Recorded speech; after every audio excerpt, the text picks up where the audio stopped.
তোমার হাতে যদি কেউ একটা বন্দুক তুলে দেয়, তুমি সেই বন্দুক দিয়ে কি করবে? আমার প্রথম প্রশ্নটা শুনেই রামদেও মুড়ি চিবানো বন্ধ করলো। তারপর বোধহীন জড়কাতর একটি দিনের মতো চোখ দুটি তুলে জবাব দিল, দুশ্মন কো খতম কর দুঙ্গা। তাহলে রামদেও এরও দুশ্মন থাকতে পারে? আমি কথাটা নোট করে নিলাম। রামদেও ঠোঙা থেকে একটু একটু করে মুড়ি বের করে চিবোতে থাকে। আমি ওকে এক ঠোঙা মুড়ি খেতে দিয়েছিলাম। আমি অনল বসাক, সাপ্তাহিক বিবর্তনে সবে কাজে ঢুকেছি। 2 মাস হলো। আমার কাজ বিভিন্ন বিষয়ে মানবিক আবেদনে সাড়া জাগাতে পারে এমন ফিচার লেখা। আড়ালে ডেকে নিয়ে চড়া রোদ দুপুরবেলায় রামদেওয়ের একটি সাক্ষাৎকার নিচ্ছিলাম। রামদেও থাকে বড়বাজারের পোস্তা পেরিয়ে একটা গলির মুখে, কিছু দূরে রেল লাইন। প্রশ্ন এগিয়ে নিয়ে যাই, বলি, কারা তোমার দুশ্মন? আশ্চর্য, এমন সুন্দর জবাব দিতে পারে রামদেও। জবাবটা বাংলা করলে এমন দাঁড়ায়, যাদের হাতে বন্দুক আছে, জমি আছে, থানা পুলিশ আছে, তারাই আমার দুশ্মন। আবার প্রশ্ন, কেন ওরা তোমার কি ক্ষতি করেছে?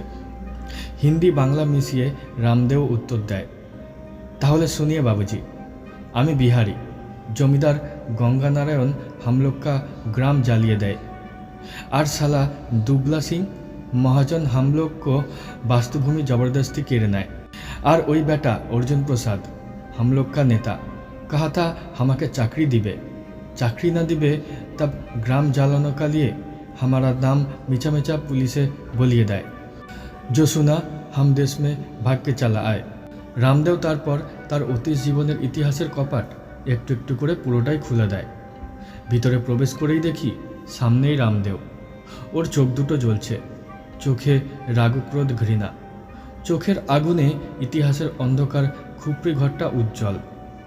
আমার নাম রামদেও। ছোটবেলা থেকেই বাবার সাথে আমি গঙ্গানারায়ণের বেনামি জমিতে চাষ করতাম। একদিন বিনোবা ভাবেজি আমাদের গ্রামে এলেন। গঙ্গানারায়ণ কিছু বেনামি জমির দানপত্র বিনোবা ভাবেজির হাতে তুলে দিলেন। সেই সময় অনেক ফটোর আলো জ্বলে উঠেছিল। সাংবাদিক সংবাদ টুকে নেয়, বিনোবাজি সেই জমি বিলি করলেন। যাদের জমি নেই তারা জমি পেল, আমরাও পেলাম। কিন্তু 1 বছর যেতে না যেতেই গঙ্গানারায়ণ ওই জমিতে কাউকে চাষ করতে দেয় না।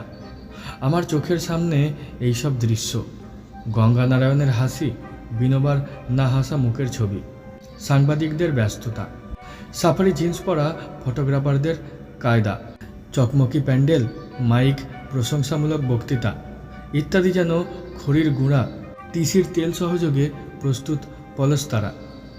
আমাদের গ্রাম্য নেতা অর্জুন সিংকে গ্রামের ভূমিহীন চাষিরা নালিশ করে। নালিশ প্রাচীন আম গাছ ফল ফলায় না। তবু অর্জুন প্রসাদ আমার কাছে আসে অন্ধকার রাতে, এসে বলে, ভাই গান্ধীর চালা ভাবিস নে, লড়াই করে জমি রেখে দেব, সবাইকে বলে দিস, তোর কথা, তোর বাপের কথা গ্রামের মানুষ মান্য করে। অর্জুনের এই কথাগুলো অন্ধকার ছিনিয়ে নেয়। কে গান্ধীর চেলা? রামদেওর আত্মজীবনী শুনতে শুনতে তন্ময়তা থেকে বেরিয়ে এসে প্রশ্ন করি। গ্রামের লোক আমাকে গান্ধীর চালা বলে ডাকত। একসময় আমি সর্বহারা মানুষদের বোঝাতাম, ভাই লড়াই করে কিছু আদায় করা যায় না, অহিংসার পথেই সব কিছু আদায় করতে হবে। অহিংসার পথেই আমরা গঙ্গানারায়ণের বেনামি জমির দখল নেব। কিন্তু একটা দল আমার কথা শুনল না। তারা জমি চষতে গেল, দাঙ্গা শুরু হলো, গ্রামে আগুন লাগলো, গঙ্গানারায়ণের লোক মরল, আমাদের লোক মরল, পুলিশ এলো, গ্রামের পুরুষদের ধরে নিয়ে গেল, কয়েকজনের নামে খুনের মামলা আনা হলো। আমি পালিয়ে এলাম, আমার বাবা দাঙ্গায় মারা গেল, আমাদের বাস্তু পুড়ে গেল, জমি চলে গেল। বাকি খাস জমি দুবলা সিং নিয়ে নিল। দুবলা সিং ভারী শয়তান। বাবা মারা গেলে শালা দুবলা বলে কি না আমার বাবা ধার রেখে গেছে, সুদে আসলে মিলে কয়েক হাজার টাকা, সব মিছা কথা। বাবা আমাকে মারা যাবার সময় বলে গেছে দুবলাকে 300টা টাকা দিয়ে দিবি, তাহলেই জমি খালাস পাবি। কিন্তু জমি খালাস করতে পারলাম না। গুন্ডাবাজি করলে হয়তো থাকতে পারতাম, পেট চালাতে পারতাম, কিন্তু আমাকে গ্রামের সবাই গান্ধীর চালা বলে, জোচ্চুরি করতে পারবো না। তারপর এই কলকাতায় চলে এলাম। আমাদের গ্রামের কিছু লোক এই দাঁত ননবরে বস্তিতে থাকে। আমিও থাকি সিমেন্টের চত্বরে শুই, বর্ষায় কষ্ট পাই। শুনেছিলাম কলকাতায় কাজের অভাব নেই, দেখলাম মিছা কথা। মাথায় বোঝা তুলতে গেলাম, হঠাৎ কোথা থেকে একটা লোক ছুটে এসে আমাকে ধাক্কা মেরে বোঝা তুলে নিল। বোঝা তোলার লোক শুনি এখানে ঠিক করা থাকে, এদের আবার ইউনিয়ন আছে। যে কোনো কাজের জন্য ঘুরলাম, কেউ আমাকে নিল না, তবু চলে যায়। একা লোক, কেউ ডাকলে কাজ করে দিয়ে আসি, ডাক আসে। রামদেও ধীরে ধীরে ইতিহাসের কপাট বন্ধ করে দেয়। আমি অনল বসাক রামদেও সম্পর্কে যাবতীয় জীবন বৃত্তান্ত নোট করে চলি। রামদেও বলে ইতিহাসের দুয়ার পেরিয়ে চলে আসি ৮০ দশকের কলকাতার জুতো আটকানো দুপুরের রাস্তায়। রামদেওকে নিয়ে মনে মনে একটি রংদার সাক্ষাৎকার তৈরি করি। দুপুরের রাস্তা পেরিয়ে একটি নির্জন চায়ের দোকানে বসে যা হয়ে ওঠে কখনো বাস্তব, কখনো অবাস্তব, কখনো কাল্পনিক। রামদেও, তুমি কোন রাজ্যের লোক? मैं बिहार प्रदेश का आदमी। তোমাদের গ্রামে নদী আছে? मेरा गांव में कोई नदी नहीं। রামদেও, তুমি খুব ভোরে পাখির ডাক শোনো? हाँ जी। কোনোদিন সূর্য উদয় দেখেছ? याद नहीं। তুমি কোনোদিন গান করেছ? हाँ जी। हाथ में पताका लेके मिছিল में बहुत गाना गाया था। তুমি কোনোদিন ভালোবেসেছ? हम एक लड़की से शादी करना चाहता था, लेकिन हमारा काम भी नहीं, जमीन भी नहीं, इसलिए लड़की चली गई। তোমার কি ওই একটা জামা? হ্যাঁ জি। এই জামা পিনকে हम देश छोड़ा था। শীতকালে কি পরো? जाड़े में कांप बहता है। কোন মাসে তোমার ভীষণ কষ্ট হয়? बारिश में। रास्ता बारांदा सब भीग जाता है, खाना नहीं मिलता। তোমার জামাটার কি রং ছিল? সবুজ। তুমি কবে দেশ ছেড়েছ? এক বারাস। তোমার পরনের কাপড়টা তো সব জায়গাতেই ছেঁড়া। এ কাপড়া পিনকো हम देश से भाग के आया। তুমি স্নান করো? कभी कभी। তুমি কতক্ষণ ঘুমাও? नींद आता है थोड़ा थोड़ा। স্বপ্ন দেখা? দেখতা। কিসের স্বপ্ন? বলো রামদেও। এক থালা গরম ভাত কা সপনা। তোমরা তো ভাত খাও না। बहुत बिहारी आदमी ভাত खाता है। রামদেও, তোমাকে আর বিরক্ত করব না। আমার আর দুটি প্রশ্নের জবাব দাও। তুমি এভাবে বেঁচে আছো কেন? এক থালা ভাত কে লিয়ে। ওই তো শালপাতায় ভাত দেখছি। এক আদমি দিয়া। আমার কলম থামে। চার দাম দিয়ে বাস রাস্তায়। সেখান থেকে দাঁড়িয়ে দেখি রামদেও একটা টিনের কৌটো নিয়ে গামছা পরে বোধহয় ফুটপাতের ধারে গঙ্গার জলে স্নান করতে যাচ্ছে। আমি বাস স্টপে গিয়ে দাঁড়াই। মনে মনে ভাবছি আজই ফিচারটা বিবর্তনে জমা দেব। জমা দিলেই 30টা টাকা, পেলেই মাংস খাবো। বহুদিন মাংস খাই না। মিতালি আজ দাঁড়াবে, সরাসরি স্কুল থেকে চলে আসবে। মিতালি ইংলিশ মিডিয়াম স্কুলে পড়ায়, অল্প বেতন। আমার খিদে পায়, বাস আসে না। ভাবি ফিচারটার নাম দেব রামদেওয়ের জীবন বৃত্তান্ত এবং মনোহর সাক্ষাৎকার। নির্জন দুপুরটা রোদের যন্ত্রণায় কাতরাতে কাতরাতে অবশ হয়ে পড়ে আছে আমার চোখের সামনে। অবশ দুপুরকে সাজিয়ে তুলেছে 3 জন মহিলা, 2 জন তরুণী, 2 জন যুবক, আরেকজন অ্যালকোহলিক সুঠাম দেহি বয়স্ক ভদ্রলোক এবং আমি। কজন ছিলাম বাসস্টপের আশেপাশে। নিরক্ত দুপুরে শাসন নামানা স্তন, জিন্সের টাইট প্যান্ট এবং কানচাপা চুল, গেঞ্জির বুকে ব্রুসলির পৌরুষ, মহিলার চওড়া খোলা কোমরে বিন্দু বিন্দু ঘাম, বয়স্ক ভদ্রলোকের হাতে দামি অ্যাটাচি এবং চোখে হালকা রঙের সোনালি ফ্রেমের দামি চশমা। এই সব অলংকার আমার মনে হয় ক্ষুধায় কাথর অবশ দুপুরকে সাজিয়ে রেখেছে। বাস স্টপের কাছেই শনি ঠাকুরের ঠেক। সেখানে 10 পয়সা ছুঁড়ে দিয়ে দুহাত কপালে ঠেকিয়ে আমার পাশে এসে দাঁড়ালো ময়লা ধুতি পাঞ্জাবি পরা এক বাঙালি ভদ্রলোক।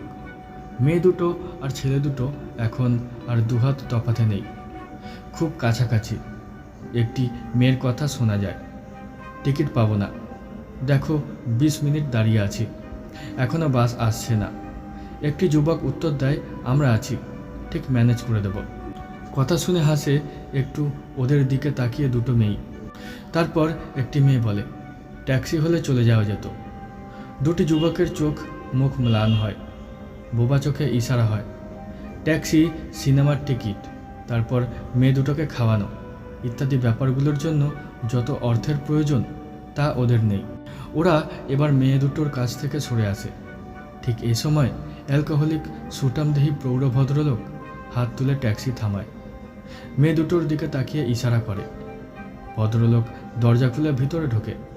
মেয়ে দুটো এগিয়ে আসে, সবাইকে শুনিয়ে বলে, একটা লিফট দেবেন প্লিজ, এসপ্ল্যানেড। ভদ্রলোকের দাড়িগোপ কামানো, মসৃণ টান টান মুখে পাকা টসটসে হাসি। আসুন বলেই ট্যাক্সির পাল্লা খুলে দেয়। বেকার যুবকটি এসব দেখে সালা বাঞ্চোদ গাল দেওয়া ছাড়া আর কিছু করার সামাজিক ক্ষমতা অর্জন করতে পারেনি। আর ঠিক সে সময় দুপুরের নরম নীরবতার পোশাক টেনে হিচড়ে ছিঁড়ে ফেলে খুলে নেয় এক মোটর বাইকের তীব্র শব্দ। বাস স্টপের বিপরীত ফুটে আচমকা ব্রেকে শব্দ তুলে বাইক থেমে যায়। বাইক থেকে নেমে যুবক মাথার হেলমেটটা পিছনে বসা আটোসাটো জিন্স আর ঢোলা হলুদ শার্ট পরা যুবতীর হাতে দিয়েই দুবার শব্দ তোলে, ওয়াক ওয়াক। প্রায় এক থালা ভাতের সমান ভাত। মাংসের টুকরো পেটের থলে থেকে বমি হয়ে বেরিয়ে আসে। বাইকের পেছনে বসা যুবতী দুবার হাত দিয়ে শ্যাম্পু করা ওড়া চুল পেছন দিকে ঠেলে দিয়ে হাই তোলে। কথাগুলো টুকরো টুকরো করে বলে, সুমন, তোমাকে আমি বারবার বারণ করলাম এই গরম দুপুরে পেক টেনো না, তবুও শুনলে না। পুনরায় শব্দ করে বাইক চলে যায়। তারপর স্বাধীন ভারতের হঠাৎ এক বিচ্ছিন্ন দৃশ্য আমাকে এমন ঘুষি মারল যে আমার আহত মুখের ভাষা মুহূর্তে ছিনিয়ে নিল। কলকাতার এই ভয়ানক প্রাগৈতিহাসিক দৃশ্যটি, ময়লা ছেঁড়া শার্ট, সুতো ফেঁসে যাওয়া চেক লুঙ্গি এবং ঘাড়ে গামছা একটা মানুষ। হঠাৎ একজন উদ্ধৃত ভারতীয় নাগরিক বমিটার কাছে হাঁটু গেড়ে বসে খুঁটে খুঁটে খাচ্ছে মাংসের টুকরো এবং ভাত। পানের দোকান থেকে দুপুরের সংবাদ, এখন ভারত পৃথিবীর 20টি দেশে চাল সরবরাহ করছে।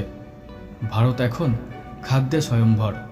হঠাৎ দেখি রামদেও, একটু আগে যার সাক্ষাৎকার নিয়ে এসেছি, ওকে ধাক্কা মেরে ফেলে দিয়ে বমি খাওয়া ভিখারিটার গলা চেপে ধরেছে। আমি তখনই ছুটে যাই, বলি, রামদেও, ওকে ছেড়ে দাও, ও তো তোমার মতোই খেতে পায় না, বলেই রামদেওকে ছাড়িয়ে আনি।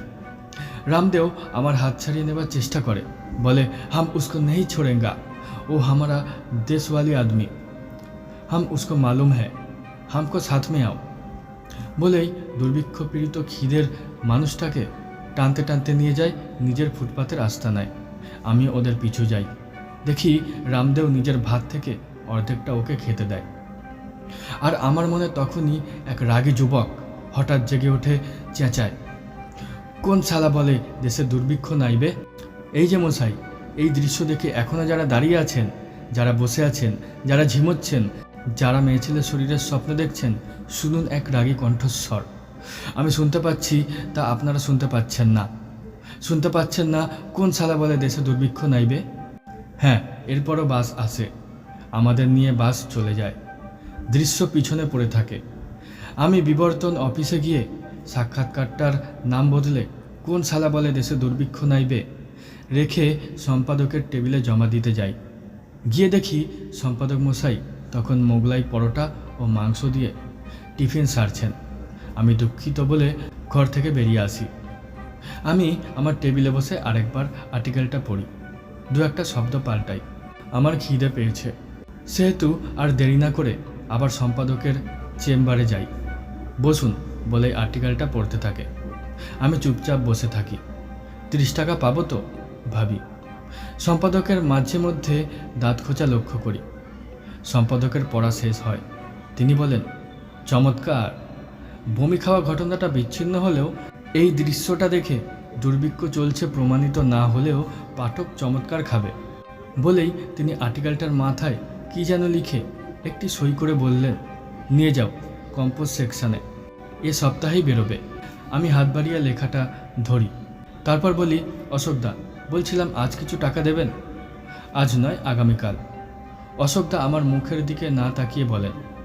আমার ভেতরের অনল বসাক বলতে পারল না, অশোকদা, আমার খিদে পেয়েছে, টাকাটা দরকার।